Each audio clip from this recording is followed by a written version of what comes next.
PHP Ugly is going live. Dun, dun, dun, dun. All right. Let's get a retweet out and get this show on the road. Holy crap, are we on time? I know, it's weird. Unacceptable. That Periscope. Periscope's still hosting us. That's weird.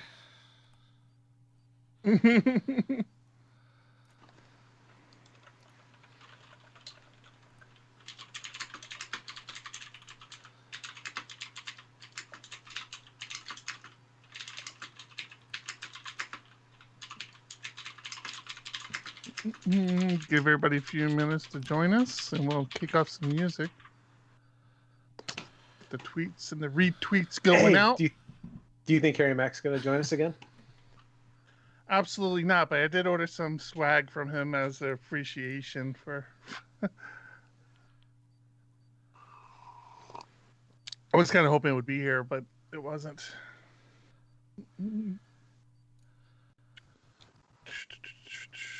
All right.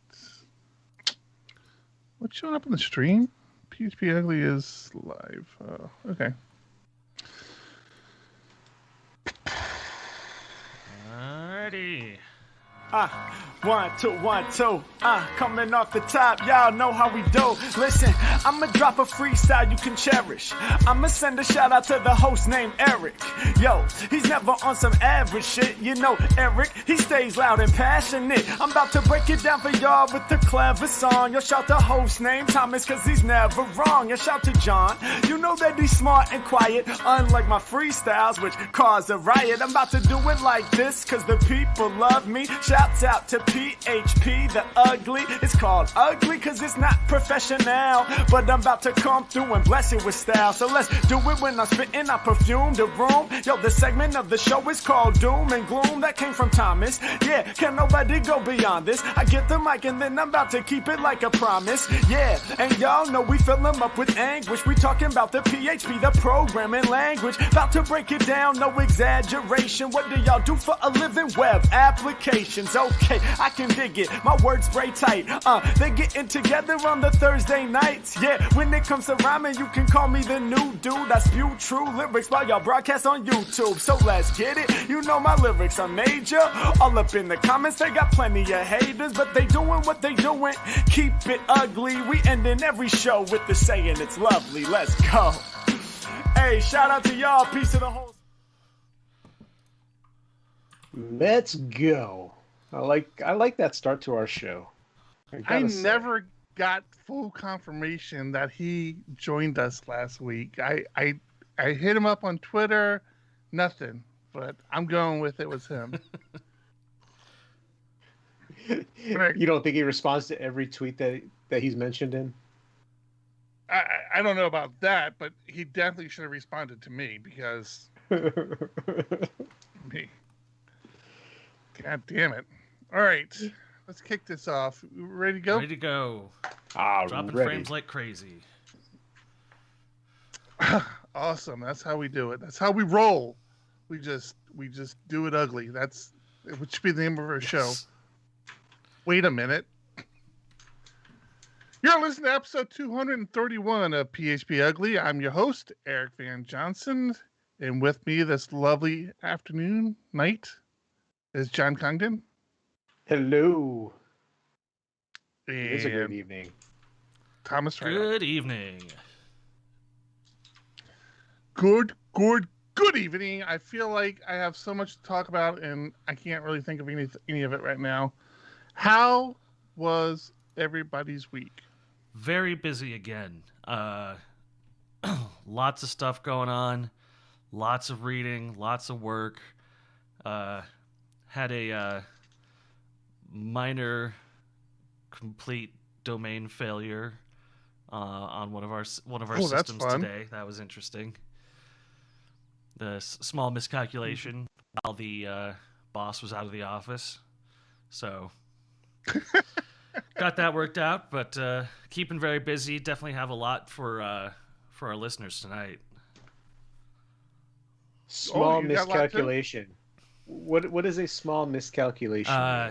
A deployment was pushed out that included a redirect, a domain-based redirect to a new domain that was not configured in our env files. So, Oops. whoopsie. If only you had some unit tests. Hey, it wasn't me. I got the call to fix it. It wasn't meant you directly. It was more of a metaphorical you, as in the company, the culture. Okay, big fella, what'd you do this week? Twiddling my thumbs. I've been fighting PHP 4 code for ever. What are you talking about? No, I've told you that we still have a library that was written for PHP 4, kind of worked in PHP 5, and then I hacked it to work in PHP 7, so it works. And within the code base, there's this transition to move to Doctrine, but we still have this old library just scattered throughout the code, so it's not like you can just pick it up and replace it. The problem is there are now 2 connections per request to the database, which has been causing a lot of the issues that we've seen over the past couple of months. And that's been resolved by allowing more connections to the back end. But there are still other issues when you have multiple connections. One of which that I didn't think about, I use a MySQL variable set on a connection to trigger certain actions. When you update a table, maybe it will do audit logging for you, but not for somebody else. And I solved that using a MySQL variable. That doesn't work when you have 2 connections because you only set it on one connection. You're muted, true. Thomas. I'm always muted. So last week, I'm like, I am fixing this. I am going to make Doctrine and data objects use the same connection. Unfortunately, I thought it would be easier to make Doctrine use MySQLi than to make data objects use PDO. And I got it working. I was able to prove that a web request resulted in one request, or one connection to the back end. Beautiful. There you go. Somebody said, does that work in our workers? Good question. Let me go look. No, that didn't, because the workers are a long-running process. I constantly disconnect the database. So does the normal bootstrapping, disconnects, and as soon as it has a job to process, it reconnects and does the job and disconnects. I fought for a couple of days to try and fix this, and I successfully got it to go from 2 connections to 3 connections. Nicely done. That seems like the wrong direction there. That is the wrong direction. It took me forever to figure out, and what it boiled down to was the container trying to. We have code in there that basically resets the container or gives you a new one. Mm-hmm. But something with the auto resolution of some classes was giving old connections, old objects, which ended up in reusing old connections. It was just a nightmare to resolve, and finally we did so. That was my week. It was a pain in the butt. Cool. Sounds fun. No, it wasn't cool. I'm complaining, and you're saying it was cool. No. No, it was cool. Cool was you, not me. Yeah. That was. I mean, did you cool. learn? Did you learn Eric, something? That's what matters, is the friends we make along the way. Well, no. What I learned is after getting it working, unit tests failed. So now I'm going back to the original plan of, well, let me see if I can backport PDO into data objects. So while I had it mostly working, I would have to do a whole lot more work to make it a true fix or try to go the other direction. I'm going to try that tomorrow and see what happens. Wish me luck. I do. That's all I can First say. thing when I wake up, usually. So I had some fun this week. Well, before I start, John, just to let all of our loyal listeners know, we're going to be without John Congdon next week, aren't we? Not necessarily. That's not confirmed. Oh, really? Well, way to make me look stupid. Appreciate that. You could have just said, I have no idea what you're talking about. I'll be here. I'm planning on being here. Well, that's cool. Never mind then. I thought we were down on Congdon next week. It's like 50-50 right now. 50-50. No, it's got to be 80-30. That's correct math. I understand, but just bear with me. You're using PHP math, aren't you? That's right. I am. I actually had a fairly productive week for our Diego Dev stuff, specifically Argus. I finally got my Livewire components deployed, which I was happy. And thanks to unit test, we didn't break anything. I had it deployed. I deployed it to dev, and I noticed that Git Actions was failing. It was actually failing for a completely different reason. I'm like, man, let me just run the unit test locally just to make sure they're passing, and they weren't passing. I'm like, that's weird. So I spent some time looking at it, got the unit tests fixed because the unit tests were actually broken, but the tests still weren't. The tests were broken, or the code? The code changes broke the test. The code changes broke the test. So when I got it fixed to where it should have passed, it was still failing. And I'm like, that's weird. I'm like, well, let me just test it on dev, because based on where it was failing, I could just go to dev and test it. It was essentially failing on the creation of a new cron monitor, which is kind of what Argus does. It just monitors cron jobs. So I'm like, well, this has got to be easy to prove. I must have done something wrong. Let me go into dev and make sure that it actually works before I push it to production. And sure enough, it was broken. I'm like, son of a bitch, test saved my ass here.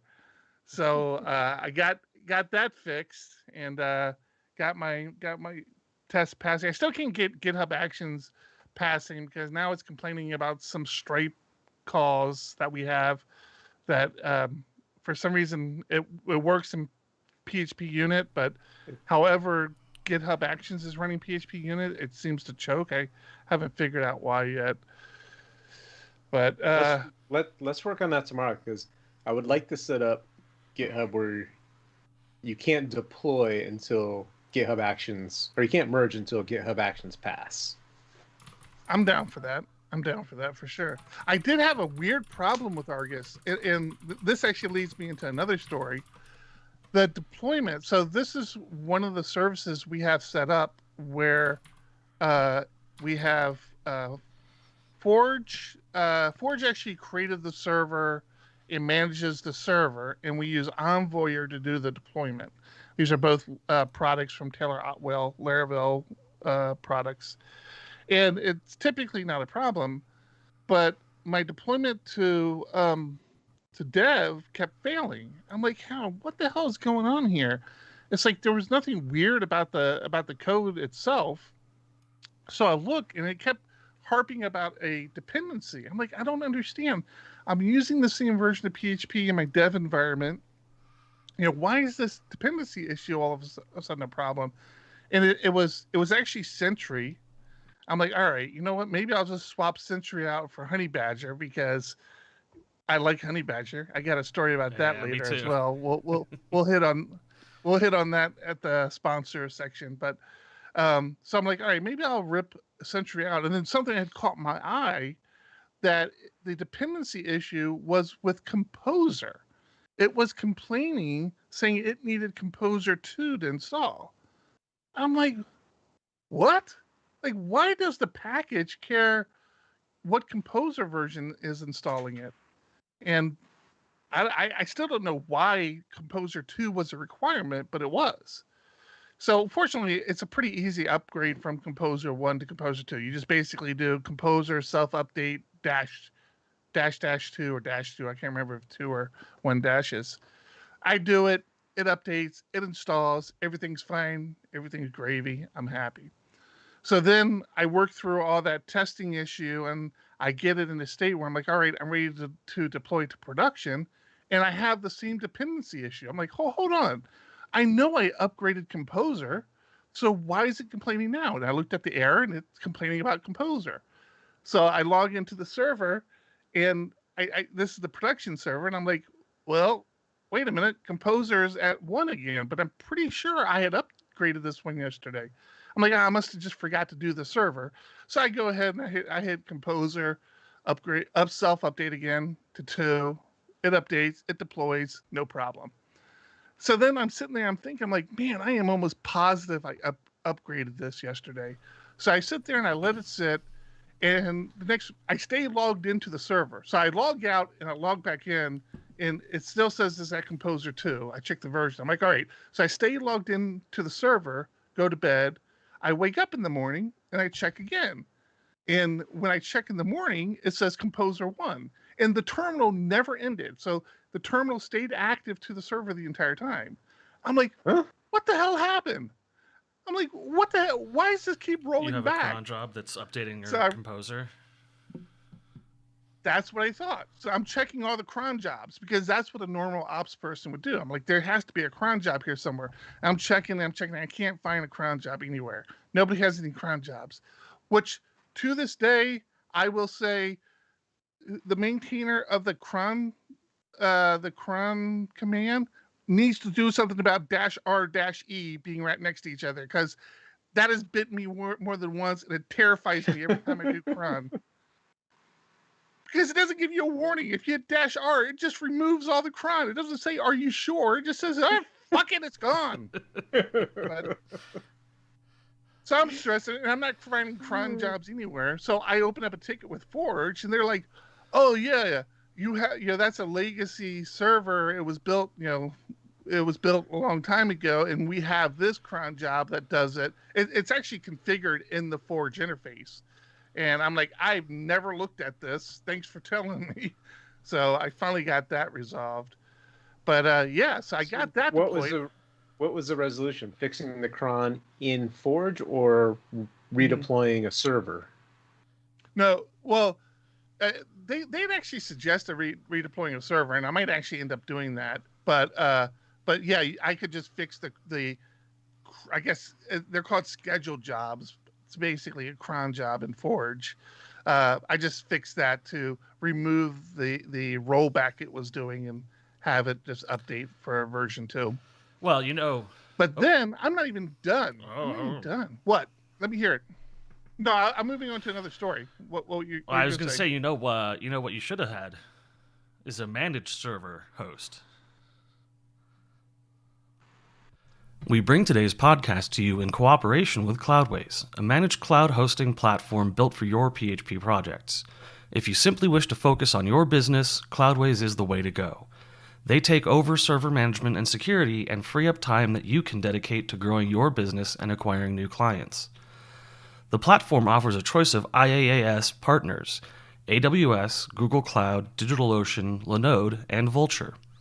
In addition, you get a performance-optimized stack, managed backups, and staging environments where you can test your code before pushing it to live servers. Best of all, Composer and Git come pre-installed so you can get your projects up and running quickly. All this power, simplicity, and peace of mind falls right within their brand slogan, moving dreams forward. Be sure to visit cloudways.com/en/php-hosting.php today. Sign up using the promo code PHPUGLY and get a $25 credit. Thank you. Thanks, Cloudways. Cloudways. Thank you, Cloudways. And you may be correct. Maybe if I had Cloudways, it wouldn't have been as big of a problem. I'm just saying. But then, moving on to client work, we in Diego Dev, we've been looking to leverage CouchDB for a long time.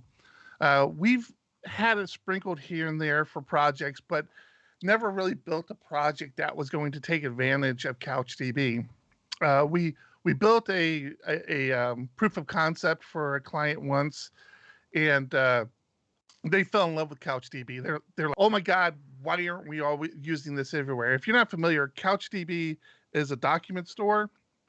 So it's not a relational database. It's everything is stored as documents.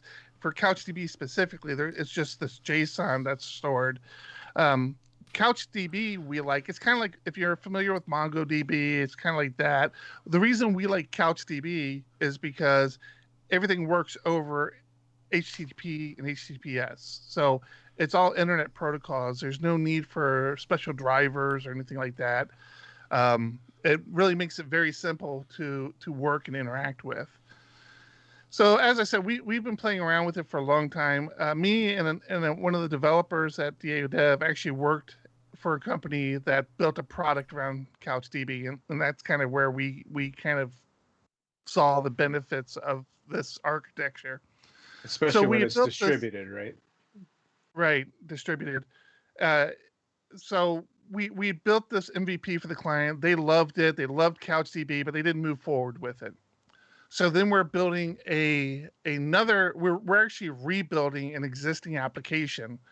And again, the one of the places that Couch really shines, as John touched on, is allowing its synchronization is just unmatched. The way it's able to synchronize with other CouchDB instances, not only on servers but on mobile devices as well.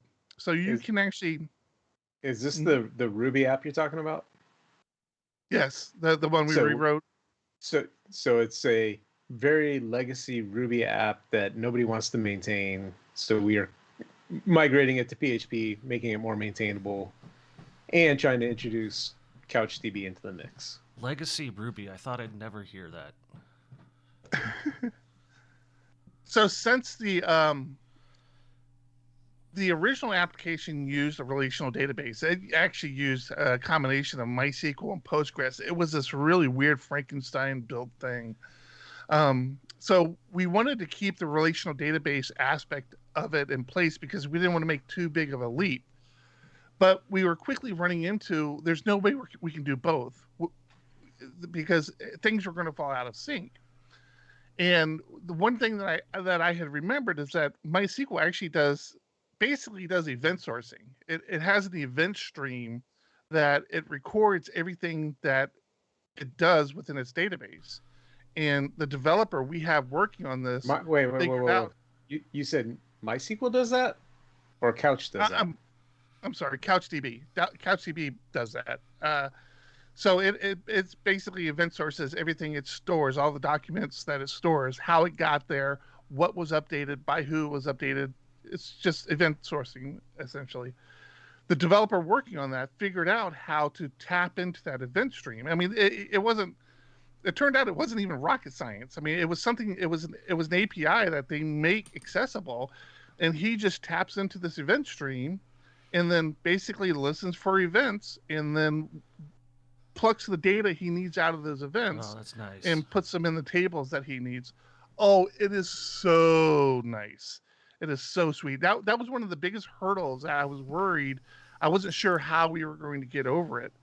And CouchDB just makes it super stinking simple. It says, hey, I'm an event store. Just tap into my event stream and I'll tell you, what changed, where it changed, what about it changed, what was added, what was deleted.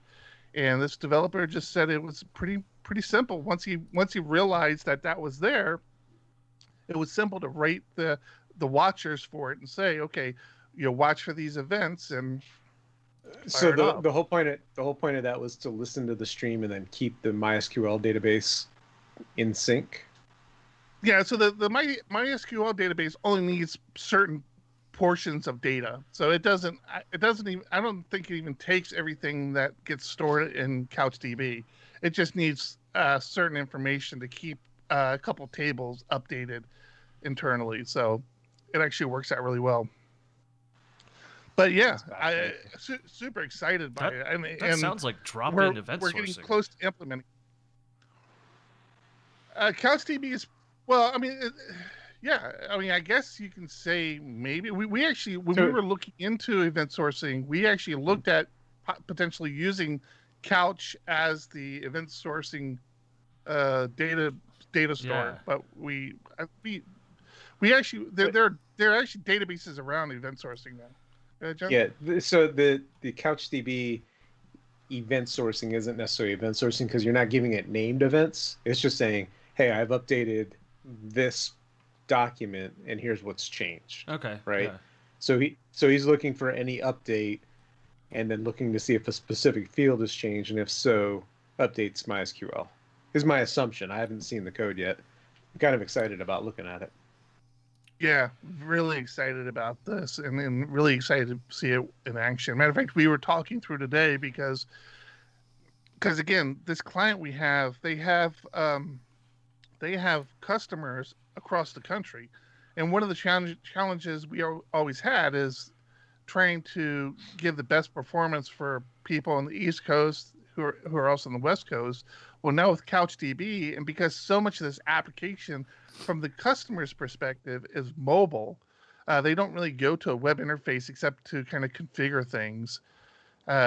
We can deploy a CouchDB instance on the East Coast, a CouchDB instance on the West Coast, tell them to stay in sync with each other.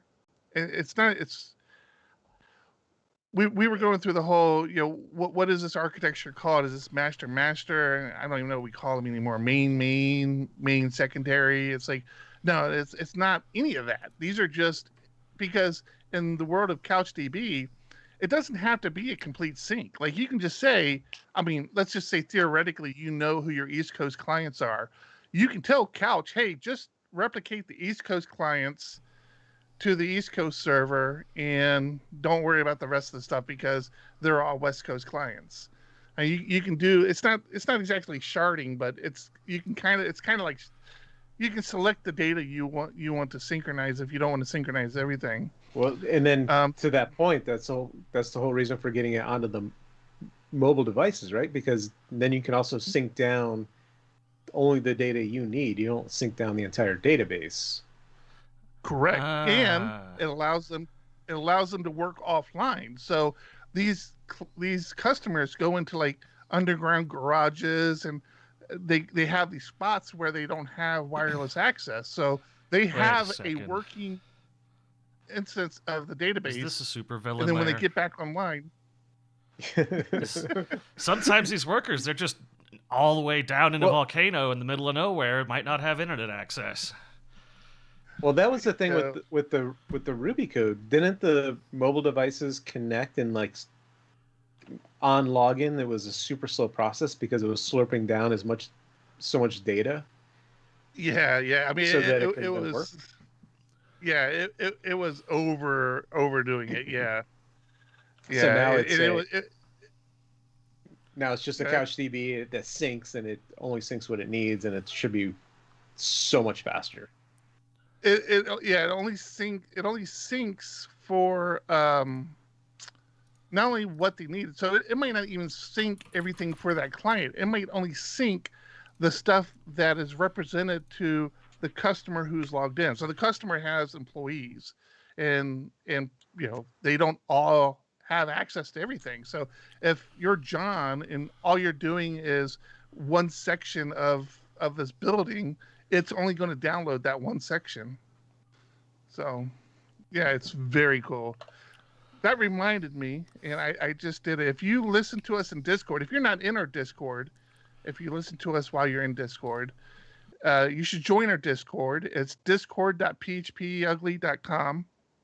The little ugly bot is in there running, and you can now suggest titles to the show, which helped me a lot last week. Get people angry at us. Appreciate that.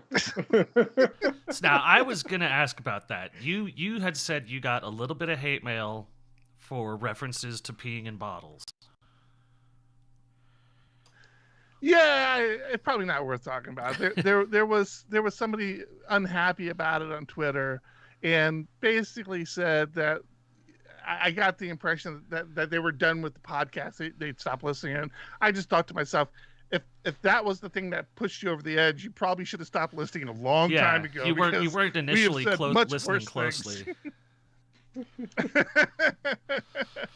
Yeah, there was somebody unhappy with the way we covered the Amazon story that John brought up, and I actually re-listened to it because I always listen to the podcast a couple times, and I happened to listen to it again after we got those tweets. I'm like, man, was I really that insensitive? And I listened to it. I'm like, I suggested building urinals into delivery trucks. I don't think it was you. No, I think it was me. I'm pretty sure it was me.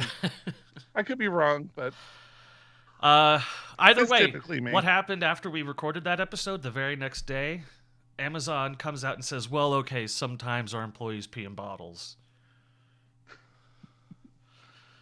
So hey, it's not on us. It's on Jeff Bezos. Well, are they doing anything to address it? Not that I can tell.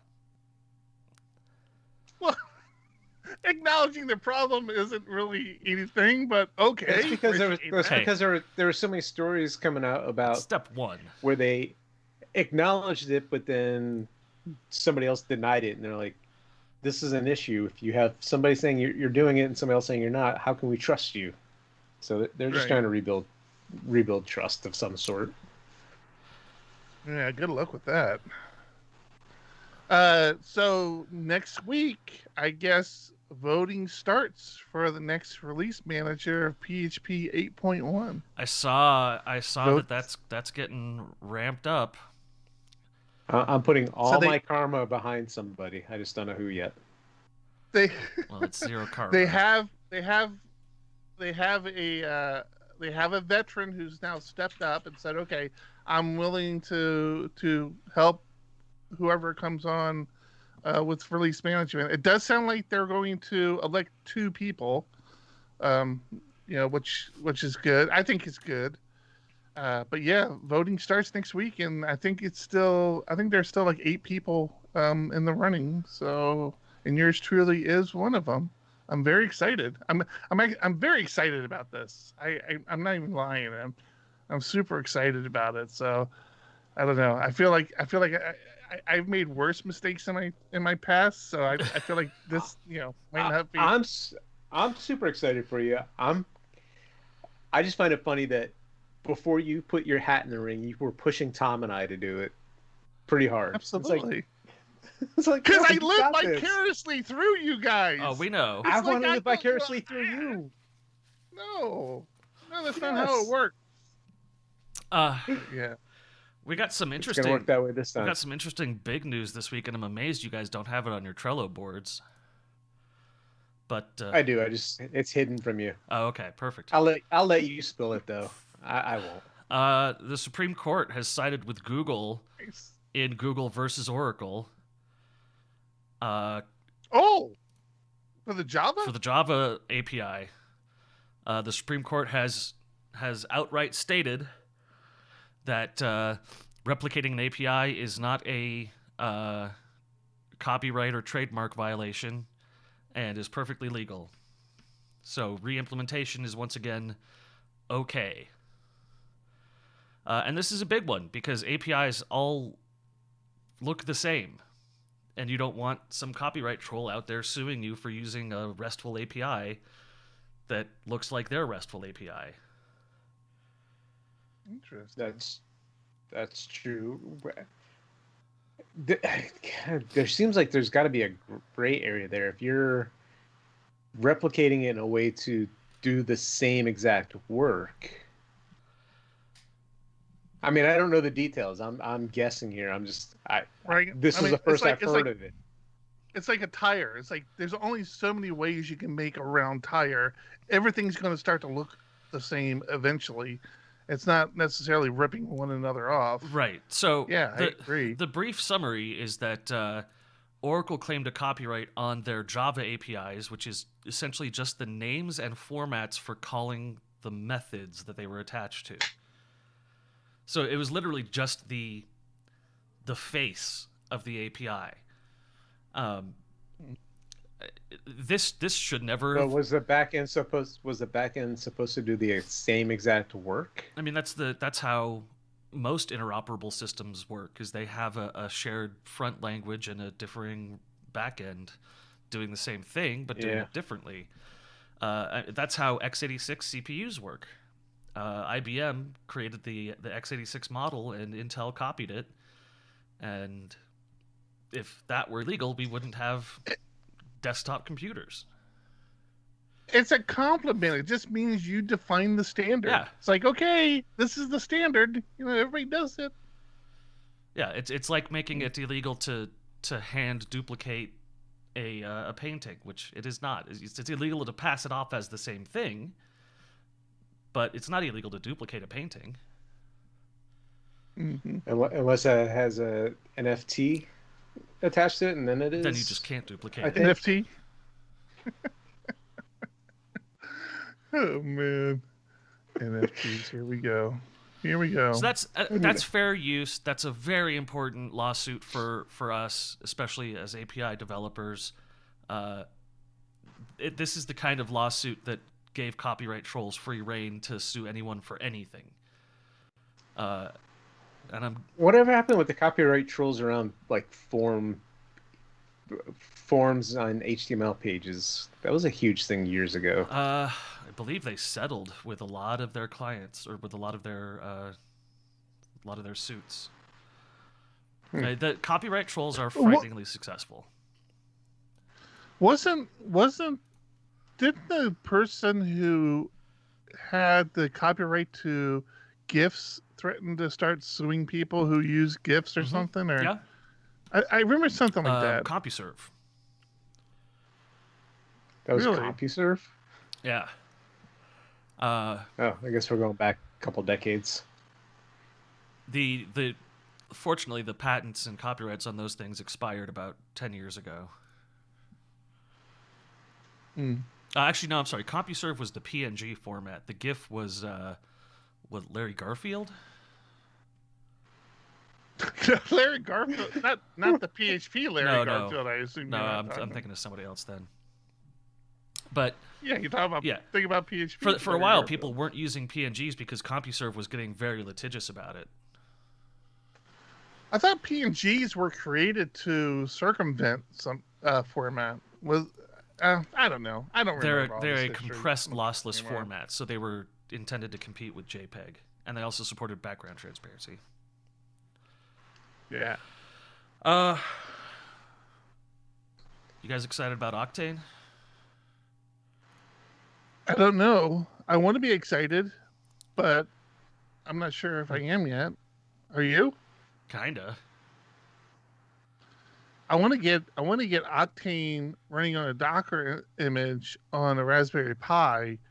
Then I would be happy, because then I feel like I could write some crazy shit, like monitors and stuff for devices. But you can't do that without Octane? I'm confused. Well, Octane so can run continuously. Right. If I'm using things like sensors, if you remember, John, we had that one client that was using sensors before. This is where something like Octane is really going to come in handy. So yeah, I'm curious about it, but don't really have a. If you're writing a specific, I don't understand the benefit of it. If I'm writing a long-running process, which I have currently in production, I bootstrap up and then I have my long-running process. What is Octane giving me that I don't already have? So Octane is giving you request, bootstrapping the framework without maintaining the request every execution.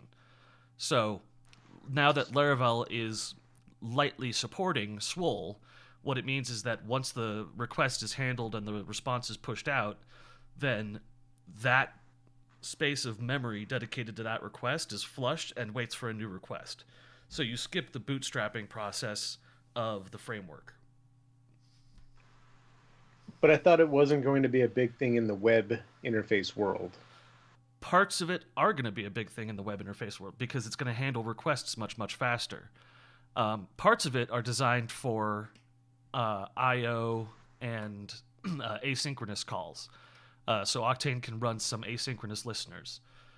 That's the thing that would work best with sensors, is having an asynchronous listener passing data to a synchronous script waiting for data. It also supports the Octane route, which allows for a scheduled execution down to 1 second, I believe. Concurrent tasks, ticked tasks, Octane caching intervals, database table caching, a lot of stuff. One of the interesting things about it is now that the beta is out, the documentation for the beta is out, and one of the big things with Octane was, hey, it works with Roadrunner and Swole, but that's just as a framework caching service. Almost every other feature of Octane requires Swole specifically, not Roadrunner. Really? Yeah, because Roadrunner is just that virtual machine, the virtualization and the bootstrapping functionality, whereas Swole has all of the asynchronous stuff built into it. So if you do want to use the ticks, the Octane ticks, where it runs a process or it runs a method on a schedule, that is a Swole specific functionality. What is your PNG here of a conflict with Laravel Octane? Well, so this is the issue, is that Swole, the way it works, is not compatible with everything. You can definitely write stuff into memory that's going to create memory leaks and cause problems. So if you have a Laravel package that is not compatible with Octane, you can flag in the composer JSON for that package that it is not compatible with this other package. So when someone tries to install your library over Octane or Octane over an already installed instance of your library, it will say, hey, these two things are not compatible. And this is a big recommendation to prevent headaches for people. So if you're... So this isn't an Octane thing. This is a composer thing. This is a composer thing, but it's going to really apply to Octane because of the conflicts that are guaranteed to occur. Wonder how often that gets used, because there's conflicts between libraries all the time. Yeah, I'm not sure. I've never heard of it until now, but it is a composer thing that should be used more often, I assume. So, talking about composer, I would say Octane is now released in beta, so anybody can actually use it. When we talked about it last week, it still hadn't hit the public channels right yet to be consumed. So it's github.com/Laravel/Octane, and that's where the docs currently reside as well. So if you want to read about it before implementing it, that's where you got to go. There's a very large section about dependency injection that you may have. You may have services that are lately bound, and if they're not bound when the application starts up, they won't be bound afterwards. Okay.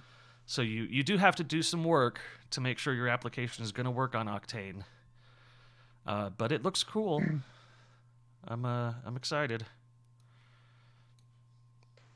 Why are you excited? Now, do you think you're going to use it, or why are you It's excited? cool new stuff. It's asynchronous PHP. Yeah. It's faster. 60,000 requests per second on Taylor's example. It's cool. Yeah, that's how I am. It's like I cool, want to play with it. Who's going to use it? Yeah, I don't know. Who uses Node? Well, you're gonna put it into production and break something, and it's just gonna be a nightmare. Well, Swole is already in use at a number of enterprise level. I say with no irony, enterprise level installations. There's a lot of swole stuff out there.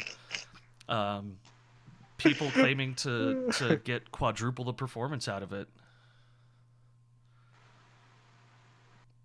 So, and if you're in a microservices environment, you don't have to use it across the board. You can have one microservice that's tuned for it at a time.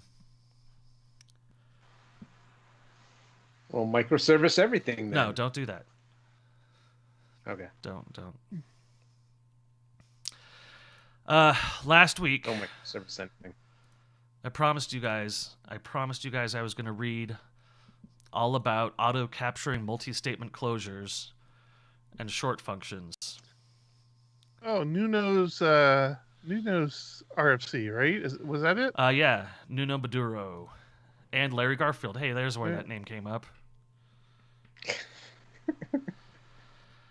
So the first step of this is the short functions RFC. We already have short functions, lambdas or arrow functions in PHP.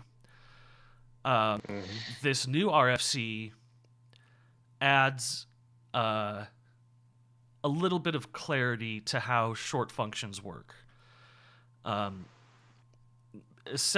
Namely, it adds the ability to name short functions.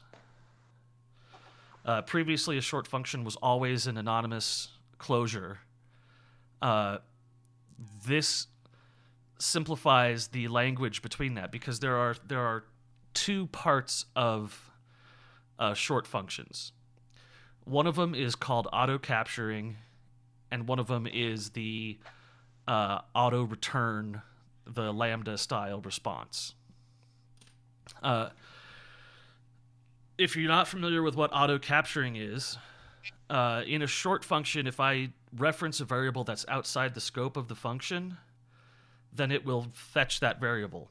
Whereas in a regularly defined function, I have to pass it into the function with the use statement. Mm-hmm. So that action of seeking out the variable closest to it is called auto capturing. Now, with this short function RFC, they've also submitted a auto capturing multi-statement closures RFC, which is a very confusing name. But it basically means that if you use a named arrow function, then it will auto capture elements from the named, like a short function would. And if it's a single line, then it is an optional return. If it has brackets, then it won't auto capture, and it uses a statement list instead of auto returning the first response. So it's taking the concepts that are functionally quite similar, but on implementation very different between short functions and regular functions, and just sort of mashing them together so that using the correct operator, you get the functionality you would expect out of both regular functions and short functions. So it looks like it's mainly getting rid of the use and then the variable list. Yes. So if I were to pass, this is where I would get confused. If I were to pass this function into another object, pass it somewhere else and use it, which variable is it going to use? In this case, $y is being passed in through a use statement. But I don't even know the answer when I have a use statement, so I would be lost. So a use statement just makes the variable accessible in the scope of the function, which means that it would be passed by reference. But is it the variable that is at the point of declaring the closure, or is it a variable later on where you use that function? The closure is evaluated on each execution. So if the y variable, which is being passed in a use statement or in an auto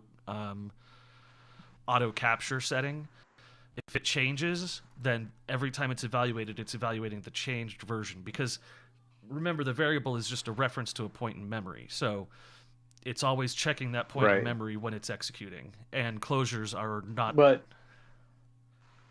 so in this case where all it's doing is adding X and Y, X is being passed in when you call the function. So $fn1 parenthesis 2, and then it's going to add it to Y. In the method that's in there, Y is what is declared at the point the function is declared, or the anonymous closure. If I take that closure and I pass it somewhere else and it has a different $y, which one is it using? I believe the functionality of auto capture is the closest variable within the scope, starting with the function scope, then the class scope, then the global scope.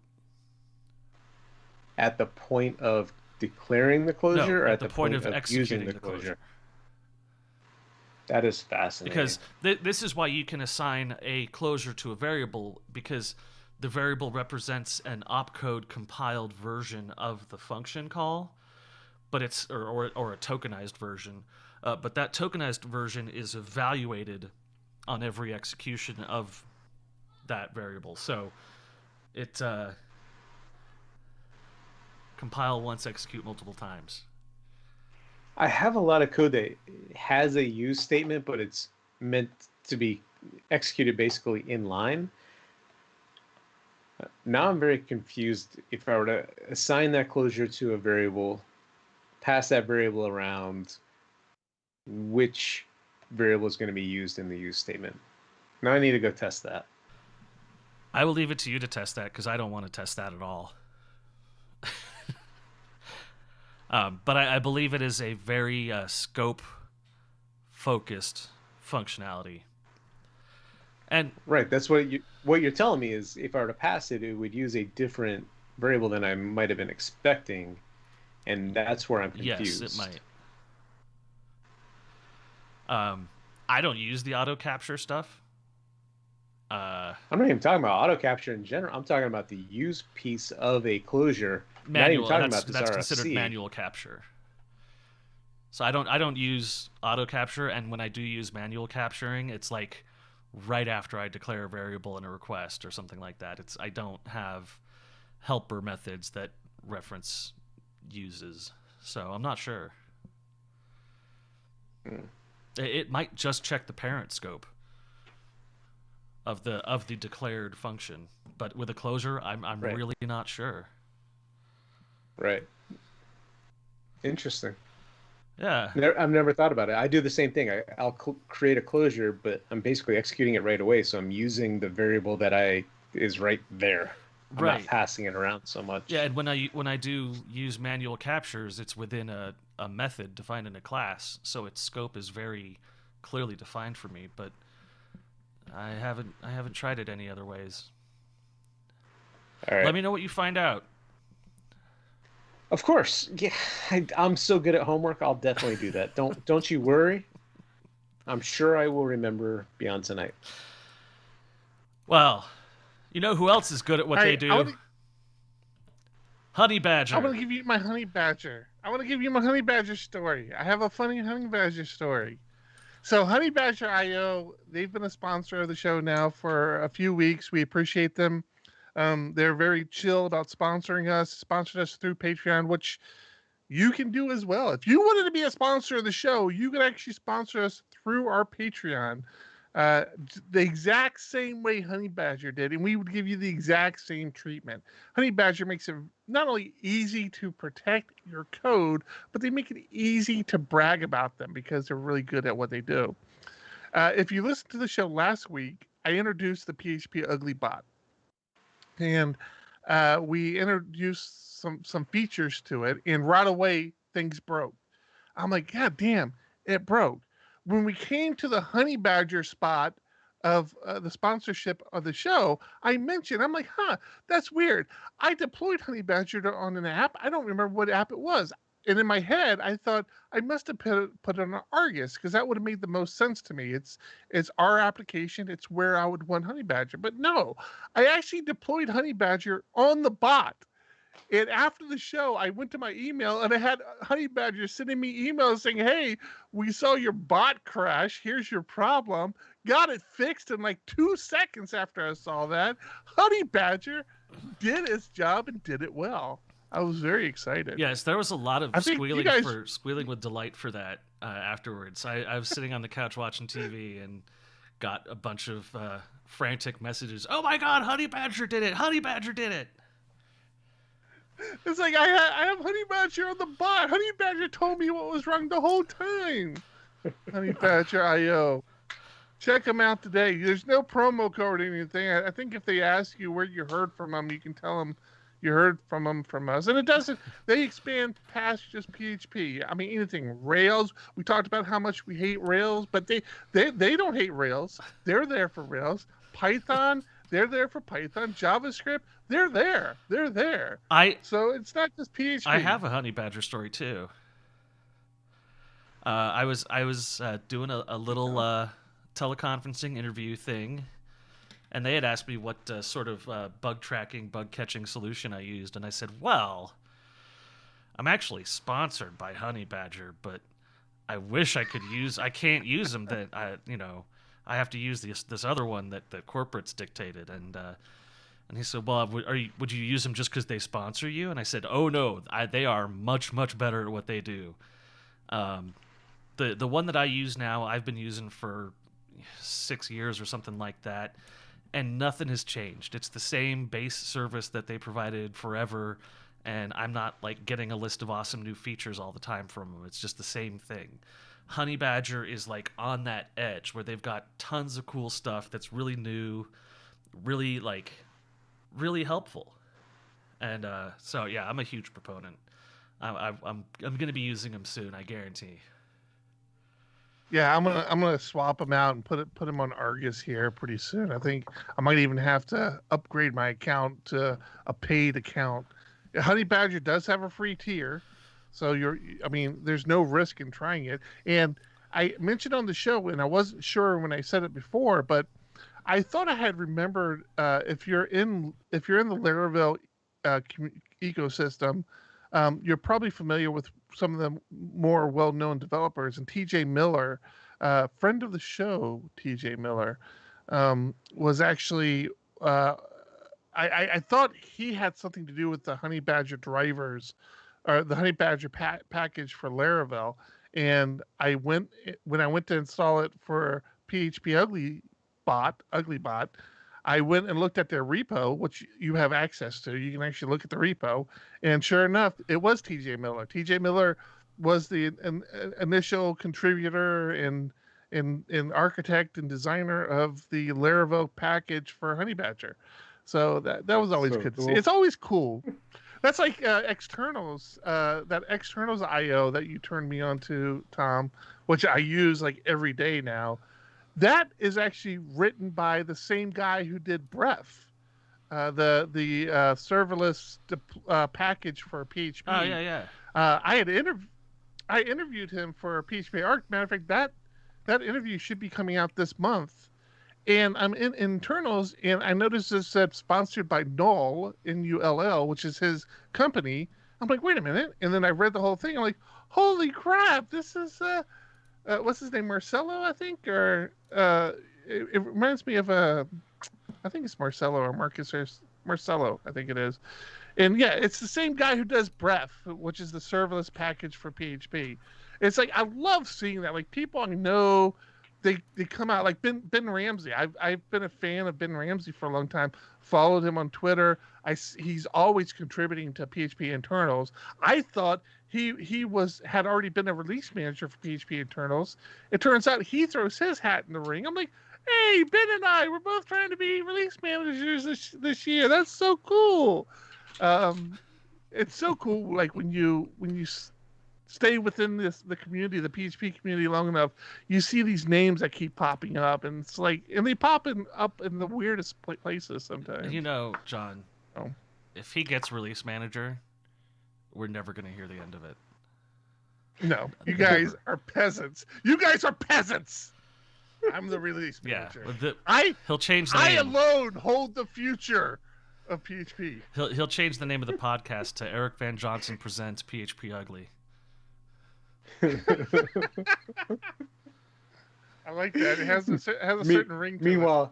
Meanwhile, he's applying for rookie release manager. Rookie. Greenhorn. I've got all the power, but I'm a rookie. Why is it called greenhorns? Why are rookies called greenhorns? Is there a reason behind that?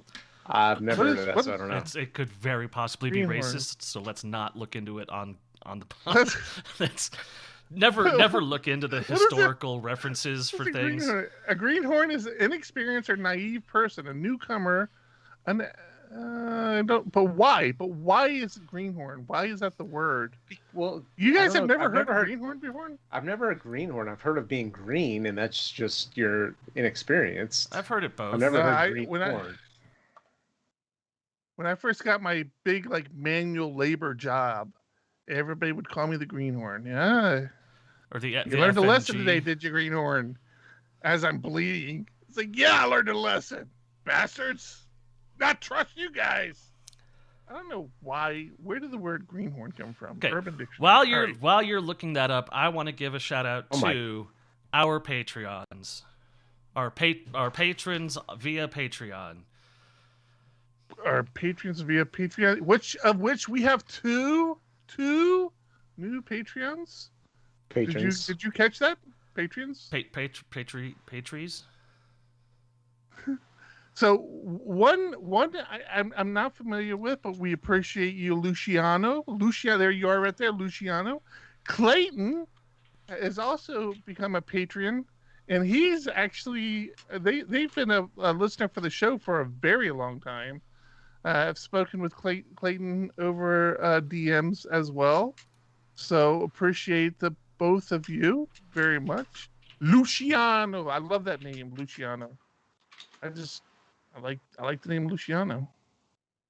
Don't blame me. It's fun to say. Luciano. And we did get a correction on the name BLAZ. Did you see that in the Discord? I did. I forget what it was now. What was it? I tried to look it up again. It's like blush. It's way simpler than we were making it. Yeah, it was way simpler than we were making it out to be. Yeah, it was something like that, like blush or something.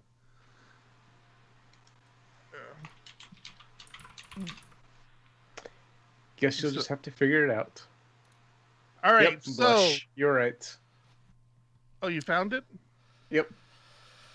That's a cool thing. Discord has this whole simple search thing, and I just search blush, and the correct pronunciation of my name is Blush. Hey, see, sometimes this brain kicks in.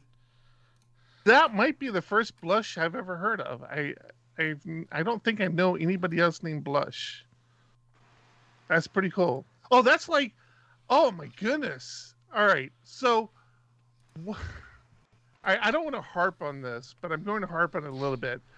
One of the things that was called out about the last week's show was the fact that we were how did the person put it, white privileged males or something, the very common theme which we that know runs in our industry. I want to be clear. All three of us are very much aware of that. Yes. We're very aware of it. So, and actually, again, listening at the show again, I'm not sure where that applied. I'm not sure how that fit into there, but I'm not going to argue the point. But where I'm going with this is I interview. So I do another podcast. I'm not sure if you guys are familiar with it, but I interview contributors to PHP Architect for the PHP Architect podcast. Not sure if we know about it. And last month, the person I interviewed, I couldn't figure out how to say her name correctly, and so I asked her. I'm like, I'm sorry. She was from Brazil. I'm like, I'm sorry. I'm terrible with names. How do you pronounce your name?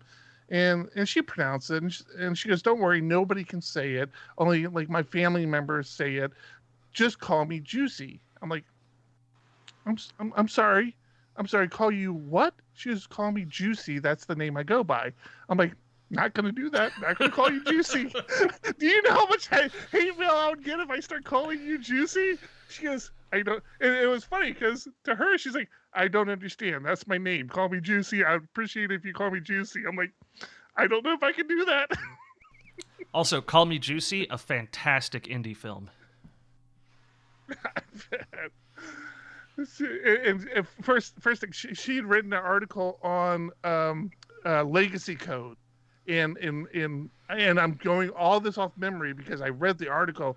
Fantastic writer, fantastic writer, author, and I was so surprised. I was her first English speaking podcast, and that was her first English article that she'd written. And I was just so in love with her writing and her knowledge. And the first thing I told her, I'm like, it's clear you've been coding for a long time and you've coded with a lot of legacy code, because her article just kind of really, this isn't PHP Architect. I don't need to get into that. Pick up the latest issue of PHP Architect and read the article from Juicy. You won't regret it. It's I am so fortunate to be able to talk to all these people, because they're people that wouldn't give me the time of day any other time, and they're just so fascinating to me. I love talking to them. It just keeps reminding me how bad I am at what I do, and I need to push myself harder. And you want to be the release manager. And I want to be the release manager. He's already getting a little, slow everybody down somehow. He's getting a little cocky about it too. Just these. I do this other podcast. You guys might have heard of it, PHP Architect. I think we might be bigger than PHP Architect. I'm not sure. I don't see PHP Architect's numbers. The video that we put out, the video with Sarah Goldman, whose name you misspelled on your Reddit post, has 3,000 views. God, yes. Oh, is it up to 3K? It is up to 3K. I heard from Eric Burns of Laravel News, and he said that our post on Laravel News did very well as well. He was actually very pleased with the post. Now, so there has been an update from Nikita Popov on the situation with the hack. Did you guys read that on internals or externals.io? I did, yeah. So they are convinced now that it was not a compromised server, but they did find that there was an HTTP method that was a password-only authentication that they had sort of forgot existed. And so that was the vector that was used by the attacker. But there's more weird stuff in the attack. The attacker guessed usernames a couple times, like 2 or 3 times, and then was successfully logged in. So the whole thing is so strange. The behavior of the code that was committed, the calling out the 0-day company, the using a compromised... That part is still weird. The whole thing has got just such weird smells to it. But it is moving on. It's resolved now. A lot of the systems like the wiki and the members pages are moving over to newer systems. The wiki got updated. Did you see that? Yeah. The HTTP module was in something with Git, right? Yeah, it was their custom Git rolled out server. And it was allowing pushes over HTTP, not just SSH. Right. But that was something that they... With basic off. That was something that they weren't aware of, so... Well, they had forgotten about it, yeah. So listen, if you were in Discord with PHP Ugly, you would actually be able to talk to the editor-in-chief of PHP Architect right now. He even says he's finalizing this month's magazine right now, and he's punishing himself for being so late by listening to our podcast, which I take as a compliment. Yeah, that sounds right. That checks out. Yeah, that tracks. We have a great Discord. What is that URL, John? We really do have a great Discord. What is that URL? Yeah. I can tell you what it is if I go look at it. No, it's discord.phpugly.com. Excellent. Hey, Eric, I saw on your list something about PHPStorm 2021.1. Is there something new? Yes, there's a new release of PHP Do Storm. I need to update? You're probably already updated if you use the JetBrains toolkit thing. I noticed that was already updated. JetBrains Toolbox. Oh, really? I'm on 2020.3.2. So 2021, I don't typically harp too much about the releases, but this one in particular looked kind of cool. It's funny because we talked about Dreamweaver either last show or the show before. I forget. They all kind of become this drunken blurb to me after a while. But one of the features that Dreamweaver had is that it had a live preview that you could see an example of your code as you coded. They're bringing that to PHP Storm. So PHP Storm's always had a live preview of HTML, but now when you define a PHP interpreter, it will actually interpret your code live as well, which is interesting. I'm curious how that works with like frameworks and stuff. Curious.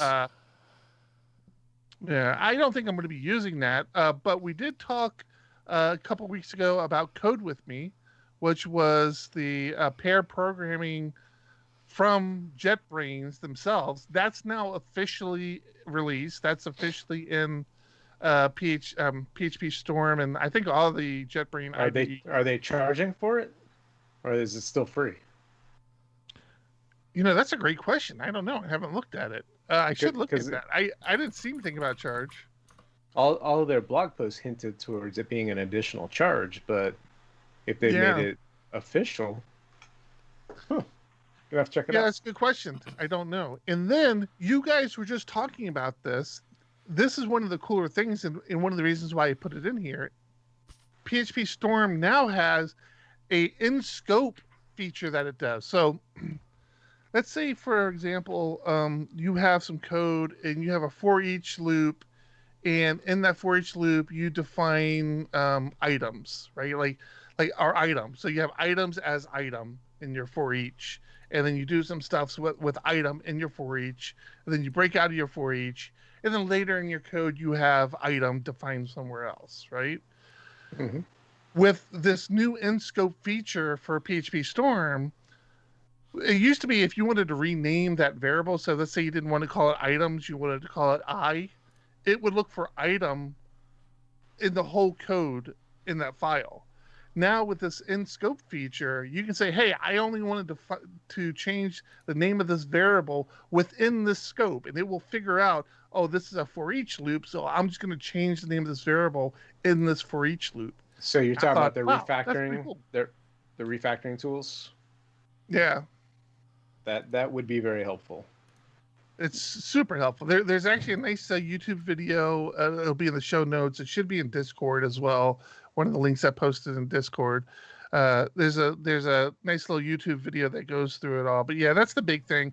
Code With Me now is officially released, and this whole in-scope refactoring, I'm like, oh, that's pretty cool. That's pretty cool. So I guess there was another thing. I've minimized you. There was something.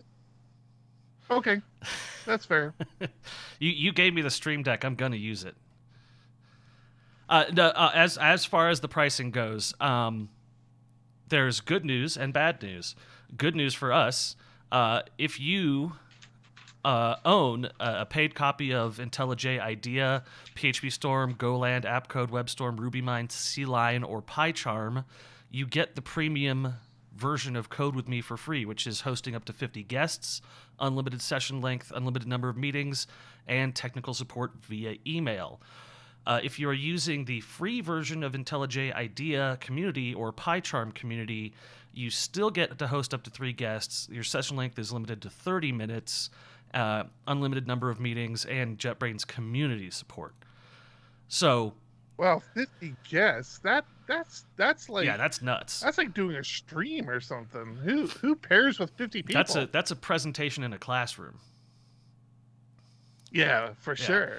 There is an enterprise version that hosts up to 100 guests, but you're looking at $400 per user per month for the enterprise version. Wait, well, Jesus. 400 per user? I believe that's per month. Wait, that's not per guest. It's right. per I believe user. that's I per can have host. up to That's and it's per year. It's no, per year, it's not per month. Oh, it is per user per year. Oh wow, okay, that's not bad at all. Even yeah. So this is no, that's still pretty high. That's still pretty high. if you're hosting 100 guests, you're doing something that's making money off of each of those guests. So that's true. You are charging for it, aren't you? More as far likely, as pair programming goes, if you're using Idea Community or PyCharm, you can pair program to your heart's content, as long as it's 30-minute bursts. At 30 minutes. 30-minute sessions. But that's some quick pair programming. Don't ask me any questions. Just watch what I'm doing. Move. But yeah, if you own PHPStorm like most of us do, then you get the 50 guests unlimited session length thing. So it's essentially free for PHPStorm users. I'm surprised they went with 50 guests for that, but yeah, whatever.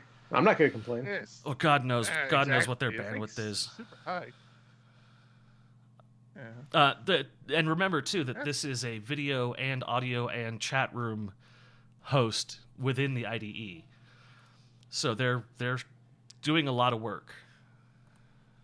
I need to start using this more with Diego Dev. It would be although it's funny because we don't make everybody use PHPStorm. Matter of fact, I think very few of us use PHPStorm. I know quite a few developers are VS Code people. Really? I only knew of one or two. I know the two I want to pair with right now are VS Code people. I know that the CouchDB people are VS Code people. Our other developer and our other client is a VS Code person. Yeah, there's a few. But VS Code has the feature too, right? It does. I forget what it's called. It's not called Code with Me on VS Code. It's similar. VS Code actually had it first. I forget what it's called over there, and it's, as far as I know, it's free. I don't remember there being a charge for it. So while we were talking, I looked at my JetBrains toolbox, and I guess because I wasn't logged into my account, it doesn't auto update.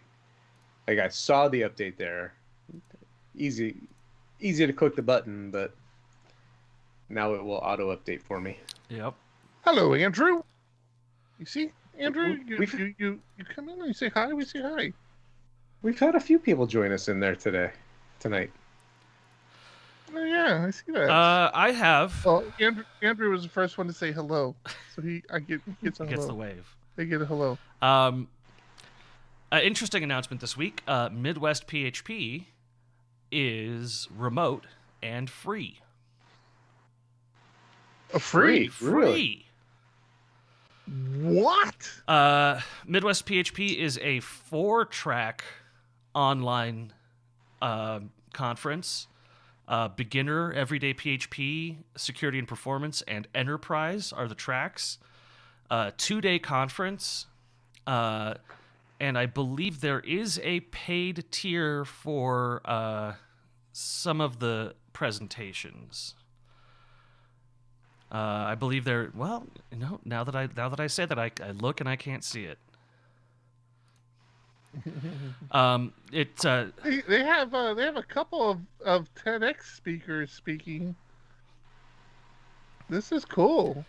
I'm signing up for this right away. So this is hosted through Nomad PHP. So if you have an account through Nomad PHP, you go through there and sign up for it.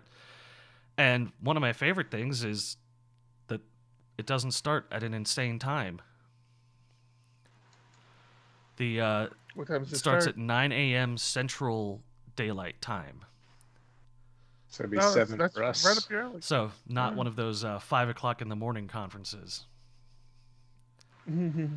So this is going to be a really good one. I mean, there's the enterprise talks I'm very excited about. There are some security and performance things. The first day has a asynchronous PHP talk by Florian Engelhardt. That's going to be a really cool one. So yeah, make sure go in, sign up for it, check it out. It's going to be April 22nd and April 23rd. So 2 weeks ish from now, or 2 weeks exactly from now. Just want to make sure Yeah. everyone catches up on that. It's free. You can't complain about free. You really can't go wrong with that one, yeah. And they have some cool speakers.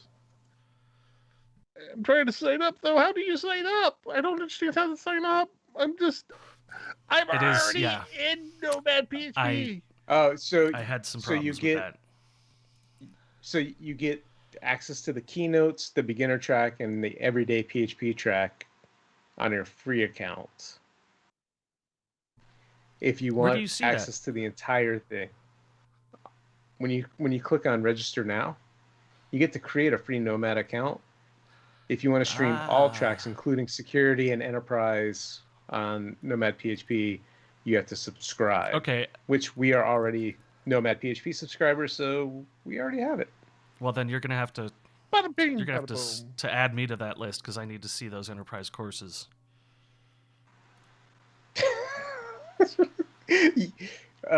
You have a boss, For now. Boom! I'm in. There you go. It's on my calendar. It's happening now. I'll be there. I think I'm joining. I think I'm joining Midwest PHP next week. They do their virtual meetups that I keep signing up for. I forget, when was that? Wednesday? Was that Wednesday? Oh, I don't know when it was now. Shoot. Oh, here we go. Yeah, it's Tuesday the 13th. Nashville PHP, not Midwest. Nashville PHP. Again, Ben Ramsey. And who's speaking? Chris Tankersley. Yep, that's right. I like those guys. I can hang with them. Maybe next year they'll have the release manager for PHP 8.1 on board. That'd be a big get. John, we need to start talking about SDPHP again. I think it's clear what we need to do. You guys are headed towards the blue zone.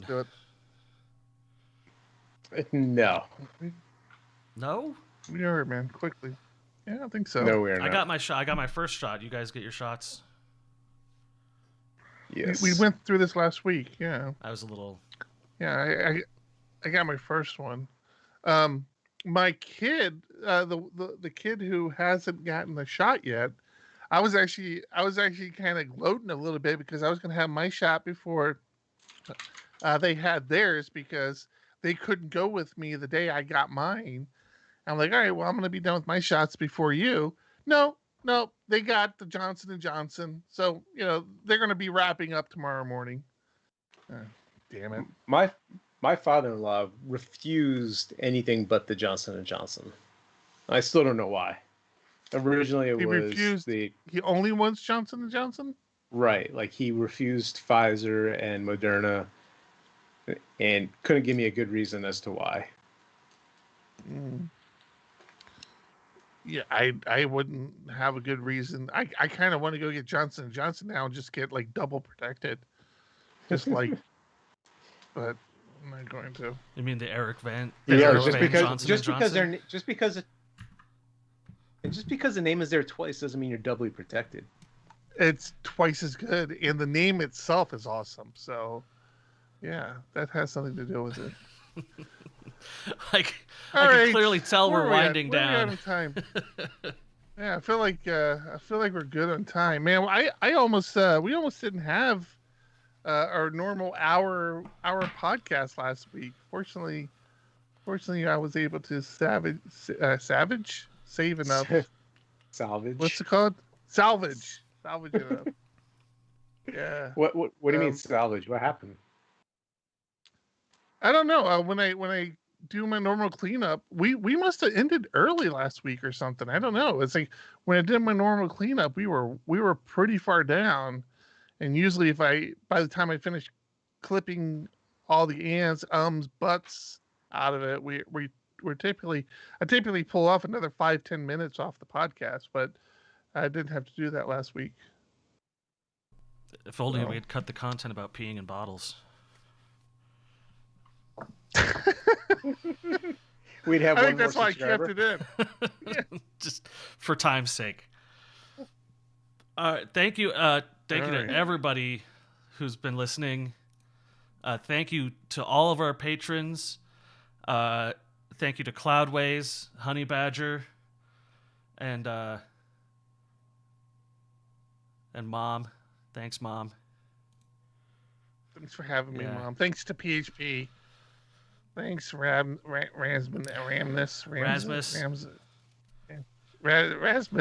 I really should know this name if I'm going to release the code, shouldn't I? I hope there's not a test. Do not hold the end of a podcast where I've been drinking the entire time against me. You will be the reason. You will be the reason there is a test for 8.2.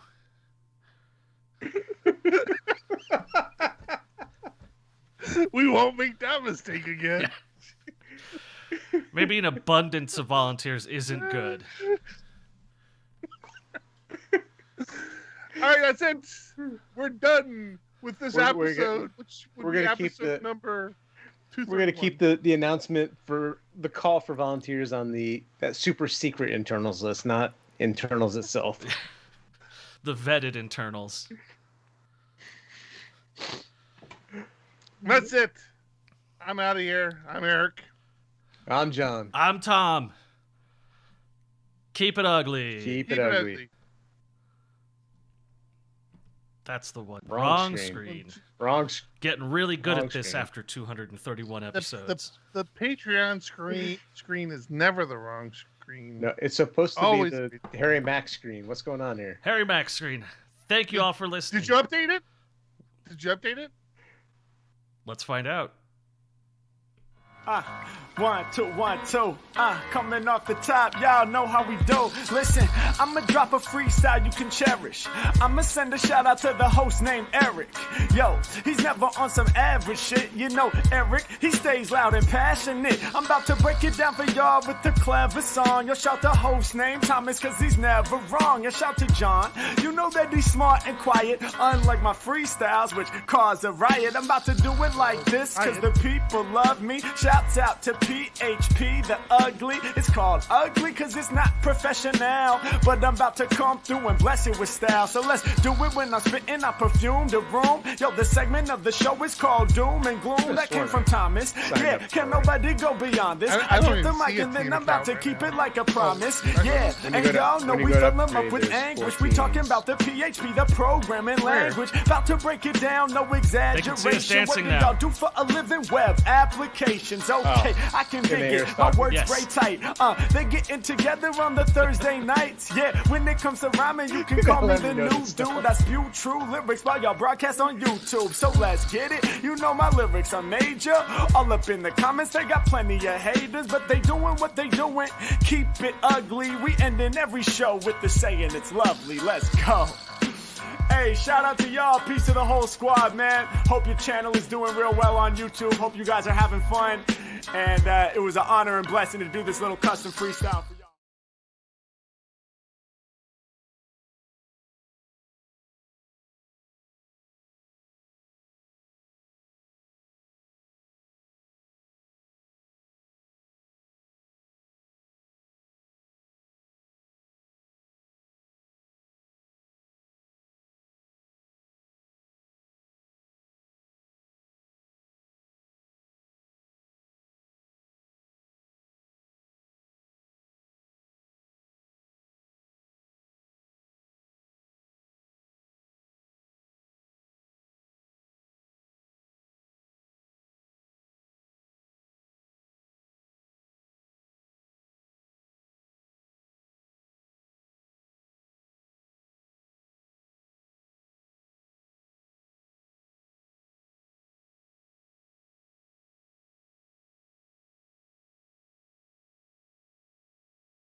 On my team. Yeah. Oh god, I ruined the sound. I've done a bad thing. Is the sound working now? What'd you do? Oh man. Where's the sound? Sound stopped working. Wait. Nothing can be simple. No. Did you fix it? I think so. No, I don't think he did. Oh yeah, he did. He did. Or Oscar was just being okay. I thought Oscar was just saying opposite of what I said because that's what he does. Let's be honest, guys. We're really best when the sound is muted. That's when we do it. That's when we shine. Kevin, you listen on Periscope, and I thought Periscope was supposed to be dead. Well, but we're still linking to Periscope, and it's still hosting the feed. So the app is dead, but I think the API is actually still live. Well, obviously, they're obviously still running the servers too. Who owns it? It's Twitter, isn't it? Yeah. So yeah, I don't know. Whatever. Kevin, I haven't spoken to you in a while. Kevin is past Diego Dev member.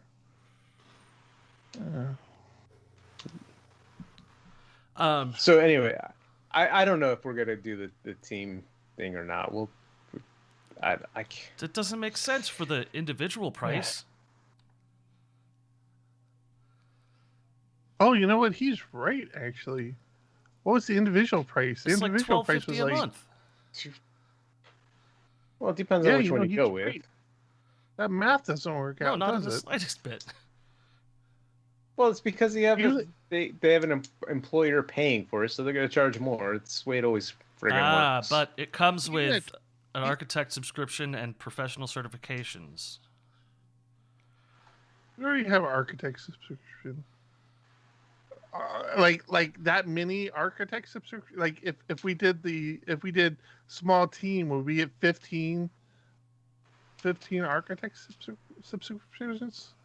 Jesus. Of course, because I'm sure it's all digital, not printed. So here's the difference: team usage analytics.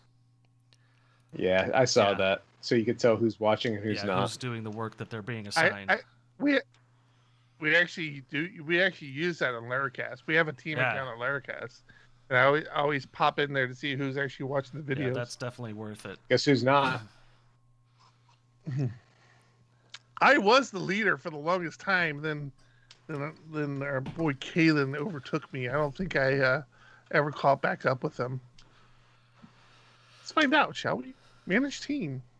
Sure. Let me see. Did you stop recording on Zencaster? I did now. Thank you. See. Not sure if you guys noticed, I'm having CPU issues lately. Wow, I really dropped off the charts here. So, I was on the Nomad pricing page, and when you move your mouse outside of the scope, it pops up, says, "Want to learn more about PHP or Nomad PHP?" And then at the bottom, it says, "Not using HubSpot yet?" HubSpot? What? That was It's almost like they copy pasted code for this modal window and left the footer in there. I think. Where did you see that at? So on the Nomad Teams pricing page, I went to move outside of the window, and they had a trigger that said, "Hey, you're about to leave." I'm not getting that right now. That's funny. Whoops. What was that? Nothing. Stop. Not it. I was feeling very nostalgic there for it. I gotta get going. I gotta. So I dropped off the leaderboard. What the hell? How did everybody beat me on the leaderboard? That's not cool, man. You have to get going. What, Tom? I gotta make a cheesecake. Oh, did you kill our stream? I have not killed the stream yet. It is just under threat. Bye, everybody. Thanks for hanging with us. Yes, thank you to everyone for hanging with us. And we will catch you next week.